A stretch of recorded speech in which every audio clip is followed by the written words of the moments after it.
د میدان وردګ ولایت مرکز میدان ښار په ګډون نرخ او جرلیز ولسوالیو کې د 10 بېلابېلو پروژو چارې پیل شوې.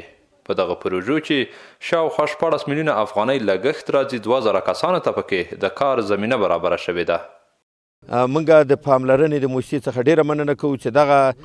سړک چې سیلابونو خراب کړی و د بیا رغونې دپاره یوه میاشت به دا کار کوي او دغه خلک هم د دغه ولسونو خلک دي او د دې ولسونو څخه هم دغه خواهش ده چې دغه سړک د دوی دپاره جوړیږي چې ښه په اخلاص باندې کار وکړي. وردګ ولایت 3 ولسوالۍ له پوښښ لاندې نیول سوي مرکز میدان ښار جلیز او نرخ چې مجموعاً ټول 2000 کارګر دي پکې چې دا به د یوې میاشتې دپاره کار کوي دلته او د خلکو په غوښتنه او په مشوره باندې چې د چا د سړک ستونزې وي د چا د پولو د پولچکو د کاري ستونزې وي ولسونو انتخاب کړي دي. د دغه سیمې اوسیدونکي هم د پروژو پرانیستې ته خوښ دي او وایي د پروژو په پلي کولو سره که له یوې خوا دوی ته د کار زمینه برابره شوې له بل لوري یې خپله سیمه رغېږي. او د موږ دا ځوانان چې وینې دا ټول بېکاره وه او اوس چې هر چا دا کار وکړه خیر دی چې دغه کسان ټول سرکار شول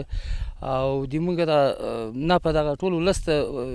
برابرېږي سړک هم جوړ سه او خلکو ته هم یوه حلاله نفقه برابره شوله. دې نه موږ ډېر خوشحاله یو الحمدلله. دا د موږ سړکونه ټول تخریب سوي وه اوس دا خلک چې په کار کې کوي دا موسی راغلی کار کوي خلک یو خو د موږ غریب خلک په کار سوي خلکو ته مقابل د کار کې خو زحمه ورکول کېږي. دوهم موږ خپل وطن جوړو. د ویلو ده چې په میدان وردګ ولایت کې سږکال د بېلابېلو ریاستونو له لوري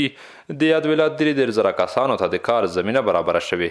او مسؤلین یې ډاډ ورکوي او وایي چې کوښښ کوي لا زیاتو کسانو ته د کار زمینه برابره کړي.